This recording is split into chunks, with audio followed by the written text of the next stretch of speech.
glad you all made it. This is the next in our series of talks for the IE postdoc position that you all know about. And today, I'm very pleased to introduce to you Matthew Leinwolf, to Becca Young, who has already quite an accomplished career. She did her undergraduate studies somewhere in Ohio, Miami University, in Oxford, Ohio. I always get this mixed up. There's a Miami in Ohio, but I guess it's not as warm. And then she did her PhD with Alex Radiev at the University of Arizona, working, and she will talk about this somewhat today, I think, on these little critters here. And then, as well as starting to work on computers on the right. And then did a move to Yale to more into Devo type of work, working with Günther Wagner there. And now she is looking for new opportunities. And that's why she's here today to talk to us about mechanisms and consequences of developmental plasticity in variable environments. Thank you.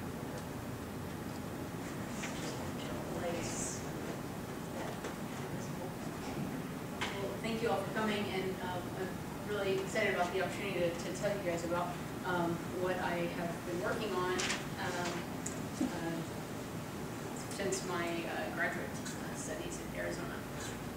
So, organisms have to cope with environmental challenges, and these come in all shapes and sizes. They can be things that are very rare and unpredictable, like a fire, and to things that are highly recurrent, highly predictable, like annual seasonal fluctuations in temperature, and of course everything in between.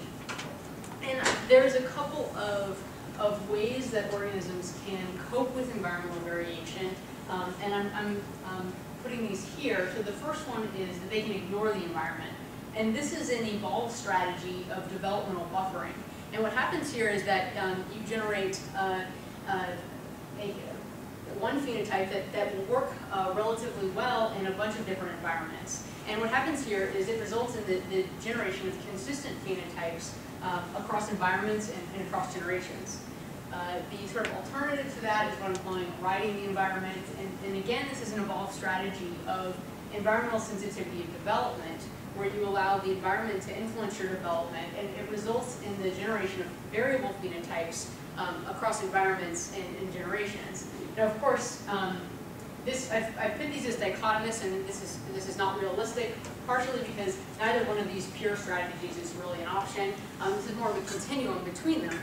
The other reason that it's not realistic is that environmental variability is complex. And I'm illustrating that here. So here's 3 different generations, and I'm illustrating environmental change or environmental variation by changes in the patterning of these boxes. So there's a number of different ways in which the environment can vary. You can have environments that are very consistent within generations. You can have environments that are maybe variable within a generation, but it's predictable across generations. You can have environments that are consistent within a generation, but maybe unpredictable across. And then you can have environments that are just highly variable, both within and across generations. And myself and others have suggested that it's the level of environmental reliability that should determine the predictability of selection, and that this should favor some particular level of environmental sensitivity of development, and ultimately will result in the generation of more consistent phenotypes or more variable phenotypes across different environments or across generations. And what I want to focus on is what's actually changing, what's actually evolving, and that is this environmental sensitivity of development. And that's really easy to say, but it's not really clear what I mean by that. And so this is where my research program comes in. And there's a couple of questions that I'm focusing on. And the first is, how do developmental processes actually change to allow for the incorporation of environmental information? And secondarily, what are the molecular or physiological mechanisms that actually translate this environmental information into a phenotypic response? And when I started to think about these types of questions as a graduate student, there's one thing that really stood out to me, and that is the problem that there's conflicting ontogenetic change in developmental sensitivity and environmental exposure. And I'm going to tell you exactly what I mean. In order for developmental plasticity to be a good strategy, you have to get reliable environmental information. So I'm calling that here exposure to the adult environment. And you can make the argument here that, or I think it's a very reasonable argument, that this should increase gerontogeny. So here I'm giving an example in utero, early in ontogeny, but you can think of a nesting environment as well. You're buffered from reliable environmental information. You've got somebody bringing you food, etc. When you disperse from this nesting environment and you're actually out sampling the environment, you're getting really good indications of what you'll have to deal with. Conversely, the sensitivity of development decreases through ontogeny. There are, of course, exceptions to this rule, but in general, I think this is true. So I'm giving you here an experimental example from some of my postdoc work that I'm not going to talk about today. But here you have a developmental inhibitor. It's a chemical that you can treat these chicken embryos with. And if you treat them at this developmental stage, you get a massive response. If you treat them 1 day later, even though the hand hasn't even developed yet, you get no response. Just illustrating that the developmental window of sensitivity to this treatment is closed. Okay, so what that means is that in order to expose the sensitive periods of development to reliable environmental cues, you need to shift this relationship. And there are, of course, 2 ways to do this. The first way is you can delay the development of a particular trait until later in ontogeny when you're exposed to these good environmental cues. And a good example of this was done by Axel Meyer in cichlids, where he changed the diet of these organisms, and what happened was a massive delay in maturation, which enabled a remodeling of the foraging apparatus. The alternative here is to get reliable environmental information earlier in development. And a nice example of this in plants happens when you have insect parasites on these plants. It results in a physiological change in the organism that then gets transmitted to the seeds. And for several generations subsequent to this, you actually have this pre-adaptation against this parasitism. Okay, so now that we know how this can work conceptually, I want to talk about what I've actually done and what I want to do moving forward. And first I'm going to talk about developmental timing, and very specifically about the consequences of developmental timing for local adaptation and diversification. And this is part of my dissertation research, and I was focusing on Sorex species and specifically on mandible morphology. The second project I'm going to talk about is on maternal effects, and this work is done in house finches, and specifically in this case I'm going to focus on the mechanisms by which females can modify resource deposition to their offspring in an environment-specific way. And finally, I'm going to talk about the direction my work is going now, and that is in looking at the physiological and molecular mechanisms that underlie phenotypic responses to environmental stimuli. And this is also work done in house finches, or that I am currently doing and plan to continue doing in house finches. And this is the external environmental stimuli. This is a parasite that infests these guys. Okay, so shrews, Sorex. So Sorex are, as you can tell by the picture, voracious predators. They have extremely high metabolic rates. They have to feed almost continuously.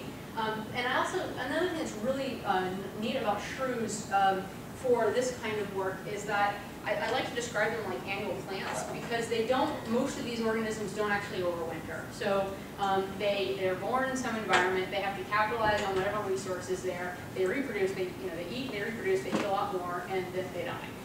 And so within their lifetime, they don't experience a whole lot of environmental variability, but they have to take advantage of whatever is there. where they're born. In addition to that, in terms of developmental timing, they're a great system to look at. So this was work by Kerry Forsman at the University of Montana, and what he discovered was that ossification of the mandible is delayed relative to other parts of the body. So in the mammalian mandible, ossification starts here in the tooth-bearing region, and then it proceeds posteriorly towards the articulation surfaces. And what Kerry found is that if he would go out and sample individuals, he could collect juvenile shrews that were out foraging on their own, but the back half of their jaw wasn't fully formed yet. So they're really potentially able to incorporate information from the current environment that they're in. In addition to that, if we look across taxa, I think we can make a strong argument that there's differences in variability of the environment. And here's the argument. So we have taxa that have different levels of diet specialization. So you have some taxa that specialize on the soft-bodied prey, and some on harder-bodied prey, and then some that are more opportunistic. And so the argument is simply that if you're a specialist and you're going after all soft-bodied prey, regardless of the specific insect that you eat, you're going to be eating things that are soft. Similarly for the hard. However, the generalists here, their diet not only depends on what insect is abundant in that environment, but it also depends on who their neighbors are. Are they in a community with soft body specialists or hard body specialists, or other generalists? So I think the argument here is that these organisms are going to have much more variable environments. Okay, so what I wanted to know was what the relationship between environmental variability and morphological diversity. And these are just predictions here that I wanted to test. So we have two levels of comparison in these graphs here. So the first is, here's generalist taxa. If you compare generalist taxa to specialist taxa, you'd expect that you find higher levels of phenotypic diversity in generalists than specialists. And secondarily, if we wanted to know the consequences of developmental timing for diversification, you might expect that these late ossifying traits are more diverse than the early ossifying traits. Okay, so what did I do specifically? Well, the first thing was I needed to characterize diet across Storax taxa. And I did this in 15 species. This is a subset of Storax taxa that I could get good ecological data and also good museum collections for. So I characterized diet. The green is generalist, so the white's soft specialist, and the black is hard specialist. And I can make these characterizations just using the literature, but I wanted to make sure that this is actually meaningful, that there is some difference between these organisms in mandible morphology, in function. Of course, I'm using museum specimens, so I can't actually measure performance in a museum specimen, but what I can do is model it. And I did that. I modeled what I call potential bite force. I have to call it something, and I used a simple lever model. And in this model, you have an in-force arm that's set at A, that's set at some angle, tau here, and an out-force arm, B. And using this equation, you can get a measure of bite force, a potential bite force. So I did this for all these taxa, and what I found is that, in fact, they do differ, and they differ in the way that you would expect based on their diet. So the generalist taxa here have an intermediate potential bite force than the hard and soft specialists. So this was really nice, of course. And one thing that stood out to me about this model is that there's more than one solution to the bite force. There's more than one combination of these three traits that can generate the same functional output. And I thought this was a nice opportunity to actually ask the question whether generalists are more diverse in their solution to bite force, to generating an appropriate bite force for their diet. And so what I did was I compared the observed variance in each one of these traits to what I generated, which is a potential diversity of forms for each species. And so what I did for each taxa, was I generated a bunch of, I allowed these three traits to vary independently of one another with some biologically set limits.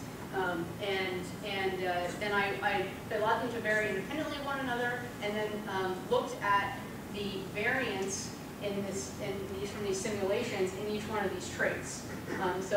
This is a bunch of different populations that I created for each taxa. And then I can look at the actual observed variance in these traits and see where it falls on this distribution. So if it falls here to the right of the mean, then it indicates that these taxa are using a high diversity of solutions to this problem. If it falls to the left, it indicates that they're using a low diversity of solutions to this problem. Okay, and what did I find? Well, let me tell you what these values are. So this is the location. This is where my observed variance falls on that distribution, and this is in standard deviations from the mean. And so anything up here is high diversity, anything up here is low diversity. And what you can see is that that generalists are much more diverse in their solution to making a diet-appropriate course. And you'll also see that the late ossifying traits also tended, at least, to be more diverse. Okay, so we know now that there's a relationship between developmental timing and diversification, but I wanted to see whether or not there's a relationship between developmental timing and an adaptation within a population. And so I did this by looking at adaptation or a performance of an individual species. This is Storix monticulus. This is one of my field sites in the Jemez Mountains in New Mexico. So I went out in the field and collected a bunch of these guys and had them bite on this bite force meter, which is actually pretty easy. If you just move something in front of their face, they bite it because they eat so much. So it actually is quite easy. And then I can measure performance and individual level performance, and I can also look at morphology of the jaw, and I did that in the late ossifying region and the early ossifying region independently. And what did I find? So I'm showing you only the data for the late region first. Okay, this is the region of the mandible that I'm looking at. This is a bite force, empirically measured bite force, and this is mandible size. This is a log centroid. So the important thing here, I guess, is that this is smaller and this is larger, and you see there's at least a not quite significant relationship between mandible size and bite force. And then you can look at also at mandible shape, and here are the thin plate splines, so you can kind of get an idea of the shape change that's happening. And you can see there is a very strong relationship between mandible shape and bite force. However, if you look at the early ossifying region, there's no relationships between either the size of this region and bite force or the shape of this region and bite force. So what it suggests is that the morphology of this late ossifying region is actually determining performance.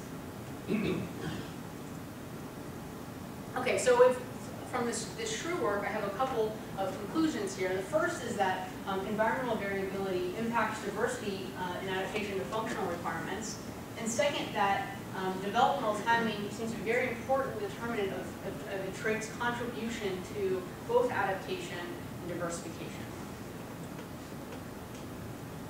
Okay, so I want to talk now about some maternal effects driven plasticity, and specifically I want to focus on the mechanisms by which this housefinch female can actually bias resource deposition to her offspring in an environment-specific way. And a little bit of housefinch biology that I think is important for this story has to do with their success in both their native and introduced range expansion. So they're native to northern Mexico and southwestern United States. In the 1940s, some pet store owners thought they were pretty, and they brought them to New York. And this is a little bit of folklore, but I think as the story goes, pet shop owners feared that they were going to be fined because this violated the Migratory Bird Act of 1918, so they let them go. And it's hard to see, but there's a little bit of green right here in the New York, New Jersey area. And if you jump ahead 30 years, you can see they did quite well when they got released. So in this case, you can see that they're starting to expand. Also, the native range is expanding. At this point, they're across the contiguous United States. These yellow regions are, at least in 2008, were places where they breed, but aren't there year-round. Okay, and one of the things that's been credited with their success in this range expansion is their ability to adapt to different breeding conditions.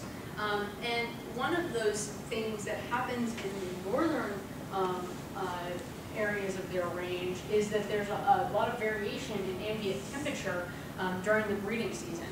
And this favors distinct incubation strategies. So in warmer climates like in Arizona or here, or in the southeastern United States, these birds, what they do is they lay all of their eggs before they start incubating. So they lay either 4 or 5 eggs that are separated by a day, and so after the 5 days are over, they sit on them and they start incubating them simultaneously.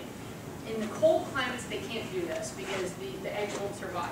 So instead, they incubate after the first laid egg. And this results in, this has a lot of consequences. I'm just showing you one of them here, which is asynchrony in development. So this guy has hatched while these guys are still developing. Another consequence is that there are physiological changes in the female, and this is important because she's developing a bunch of oocytes simultaneously, and so this can have consequences for what gets put in the egg. And I want to talk a little bit more about that explicitly.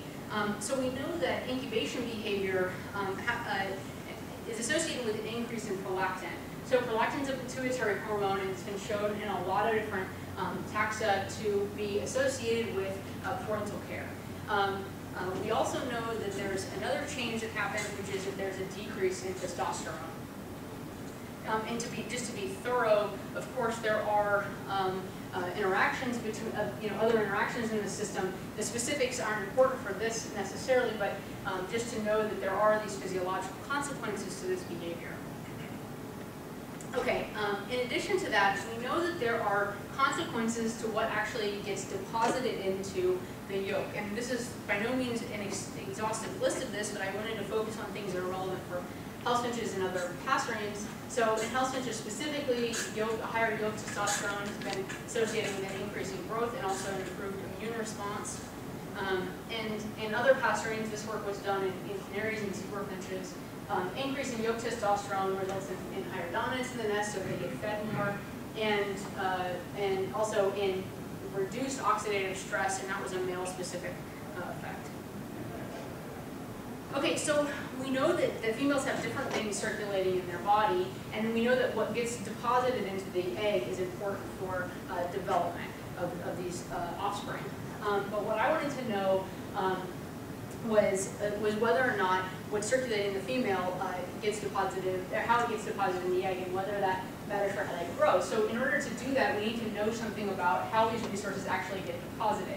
And we know a little bit. So we know that, that lipid-rich yolk precursors are formed in the liver, and they're transmitted via the blood and deposited into the developing oocytes. And it's done in this, they're layered in these concentric circles. And at night, when the female is not eating, they deposit low-density lipids, and this is called white yolk. During the day, when she's out eating, she's depositing high-density lipids, and this is called yellow yolk. And so what you can do is you can track this, the development of this oocyte by looking at these rings, and you can do that through staining. And just to show you that this is exactly what it looks like, this is a house finch yolk that I stained with potassium dichromate. And this is really cool because what this allows you to do is you can basically count the number of rings she has, the number of rings this has, and see when this oocyte was developing in the female. You can also look at differences in the rate of development in these different rings and see whether she can bias how she accumulates yolk. Excuse me, how she deposits the yolk.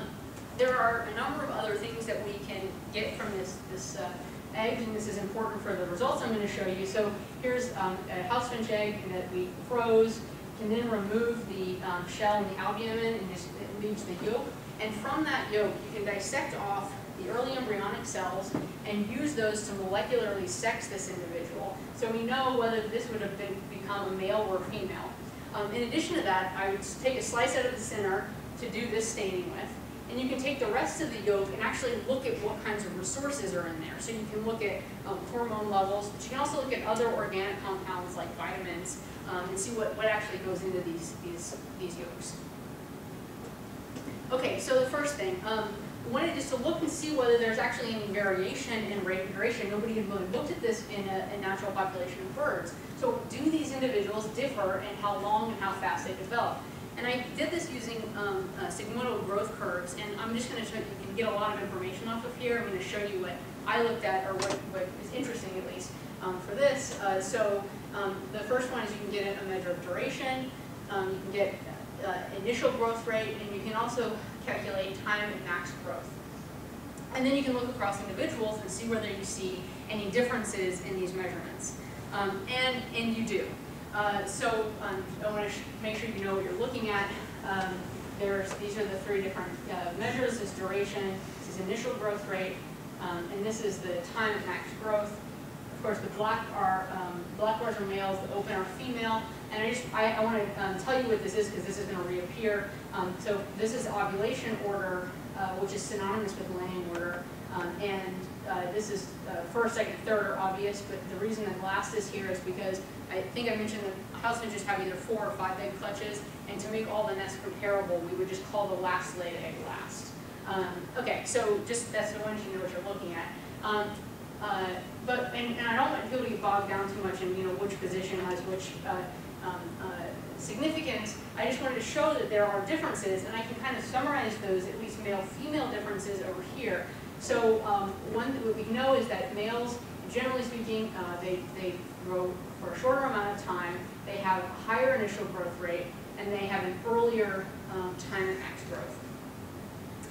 And of course, what we're really interested in is whether this matters for what gets deposited in the yolk, and it does. So here's the first set of data. So the accumulation of these resources depends on both duration and rate of growth. And again, there's male and female data here.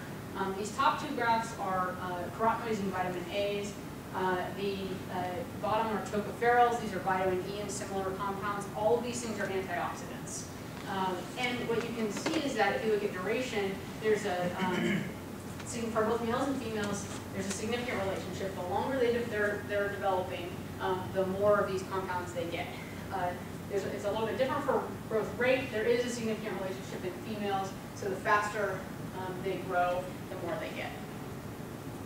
Okay, but what we were really interested in was hormone accumulation, and we find that again that there's what's circulating in the mother is important for what ends up in the yolk, which indicating that the accumulation of these hormones is passive. So let me tell you again, here's where this last is coming back. So that's what the L means here. So I just want to tell you what, if you take any one of these data points, I'm going to tell you what it is. So here is this one data point. We can look when this was developing, and we can calculate what the mean maternal plasma androgen was while this individual was developing. And then we can look at what's actually in the yolk and compare it to. So that's what you're looking at. Okay, so what we know is that the accumulation of these hormones is passive. But one of the things we were interested in is whether moms can control this by modifying the rate or duration of their growth, so modifying when they're developing depending on their physiology. And the way we looked at this was by looking across the population. So, and we can compare sort of different levels of individuals. So this is the average maternal androgen, and if you look at male and female oocytes, which is shown by this dashed line, this is the average androgen that they get exposed to.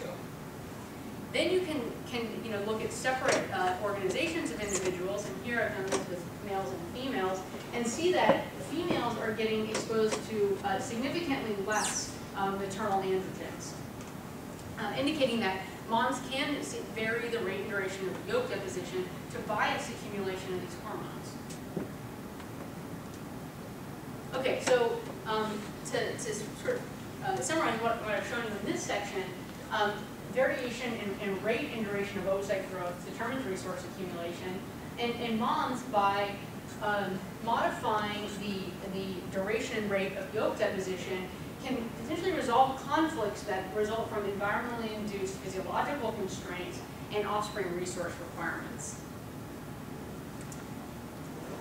Okay, so I've talked about a couple of cases so far, and I wanted to sort of summarize what we've talked about, and that is in both the shrews and in the house finches, we know what the environmental variation is. We know that in shrews here, they have differences in diet. In house finches, there's temperature variation.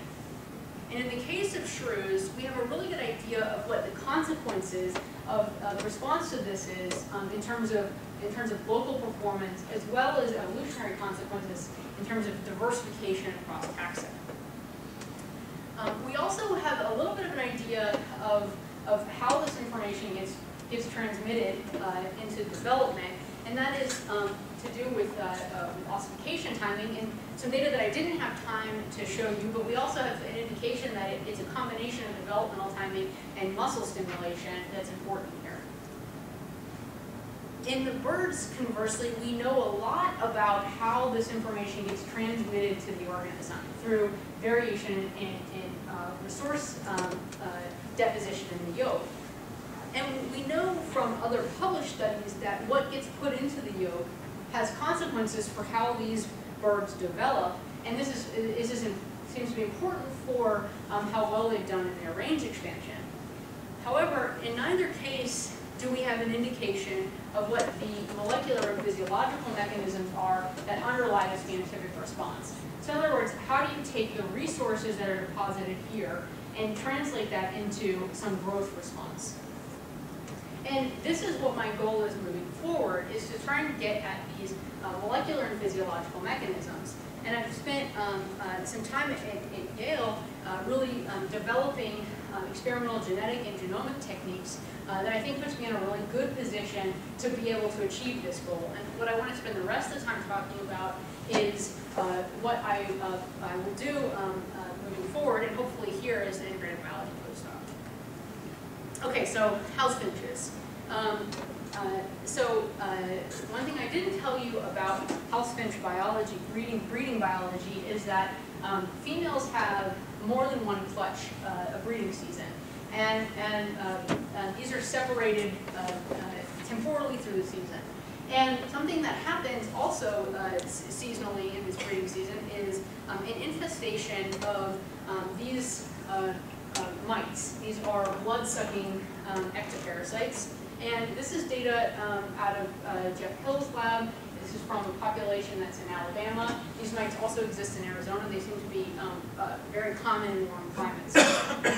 Okay, so here you have the breeding season, and on these these open bars here indicate the number of active nests, and the patterned bars indicate the percentage of nests with mites. So what you can see is that early on in the season you have no mites.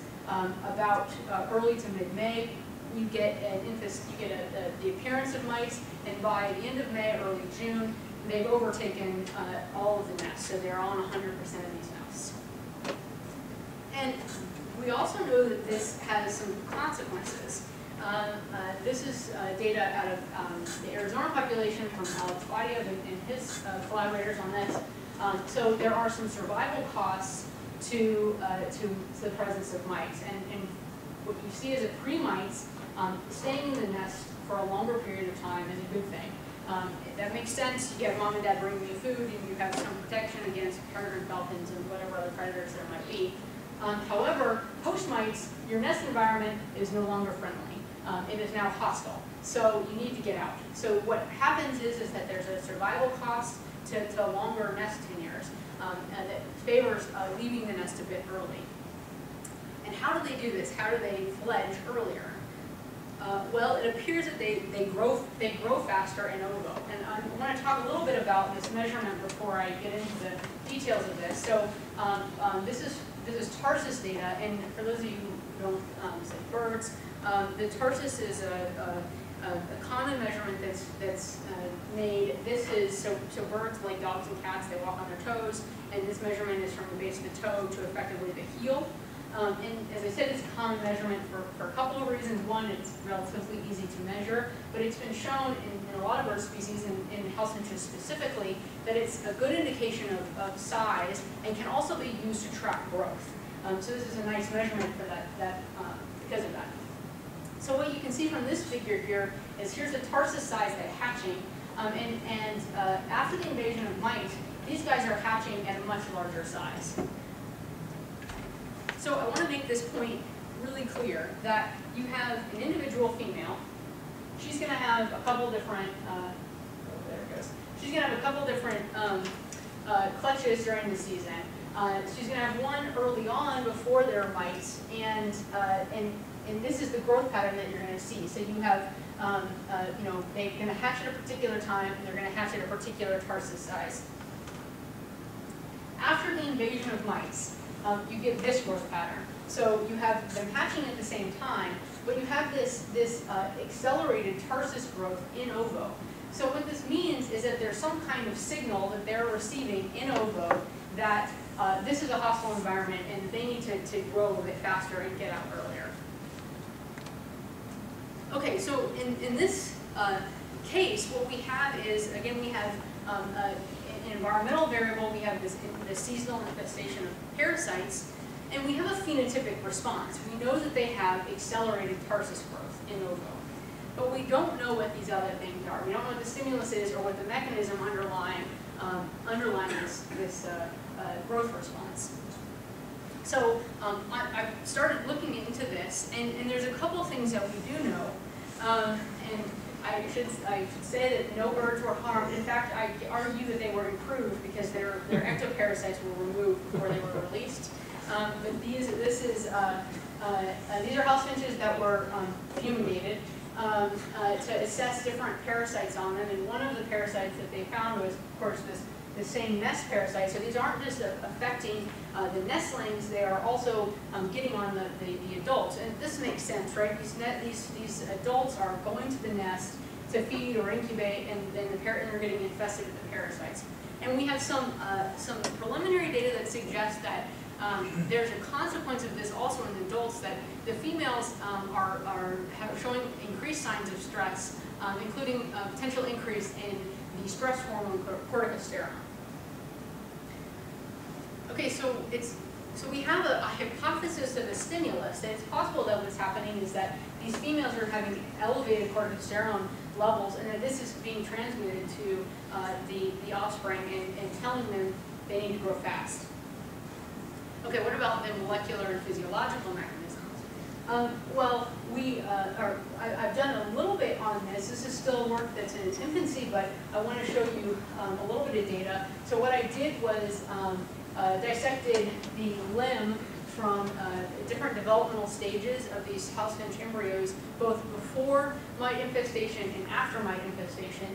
And what you can do with this data is to look for changes in gene expression that are associated with the appearance of mites. And just to show that you also have things that are shared between the two. So this is an example. This is a transcription factor that is the only thing I know about it really is that it is associated with limb development. And what you can see here is, so the gray here is no mites and the red is after mites. And I just want to illustrate that there are a number of genes that don't show any change both before and after mites. So you can see the gene expression pattern across these developmental stages is quite similar. You can also find in this data set a lot of genes that do show a response to the infestation of mites. This is again another transcription factor that has a known role in limb development. And we can see here again no mites in the gray, and the green illustrates the expression pattern with mites. So you can see that using this technique, we can identify genes that are differentially regulated in these two environmental contexts. Okay, so I don't have a specific hypothesis here, but what I have been able to show is a feasibility of this approach to identifying candidates, identifying genes that are differentially expressed in these two environmental contexts. And so we're at the really exciting part of this work, right, where I actually get to go and test each of these different hypotheses. And I want to just tell you what exactly I plan to do that. And the first thing is to go out in the field and empirically examine the relationship between mite infestation and the level of hormones, specifically corticosterone, that we see in these eggs. So I would plan to do this in local populations using BFL and Lost Pines field sites, and simply go out and take house finch nests and the eggs and quantify these two things. Second, one of the things that's really cool about avian systems is the ease with which you can modify the in ovo developmental environment, and that is through modifications to what's in the egg. And I've done quite a bit of this at this point.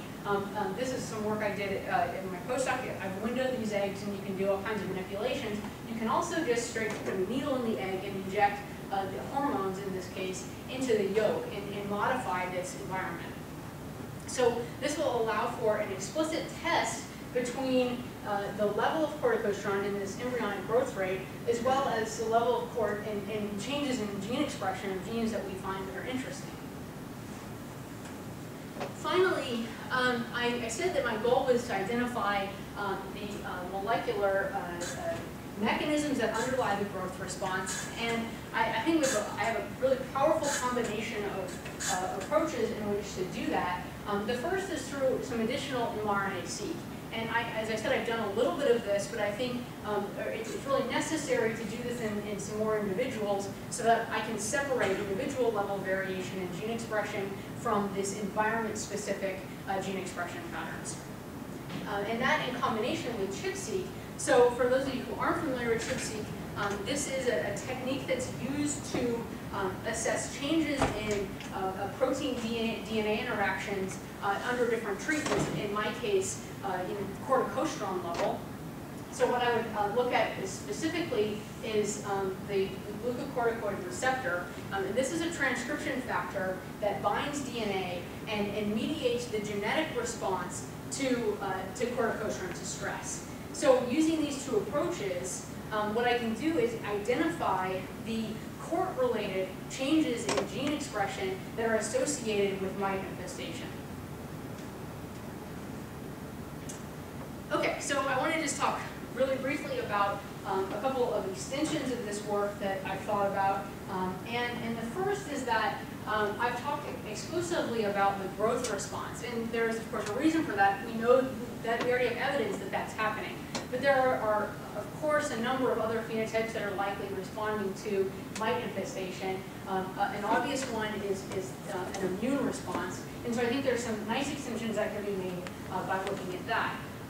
In addition to that, I am interested in looking at the evolutionary consequences of these responses. And there are a couple of well-studied populations that I've already mentioned. So the Tucson population and the Alabama population, and hopefully the Austin population will soon be well-studied. And what this will allow me to do is, through collaborations, I can not only look at differences among the population in phenotypic response, but also the mechanisms underlying this response to this common environmental pressure.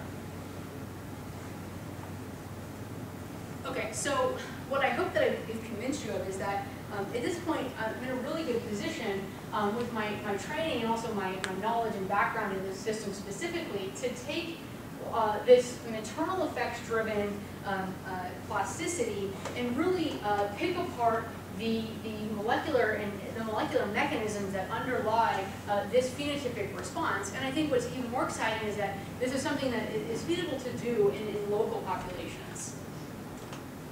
So, thank you.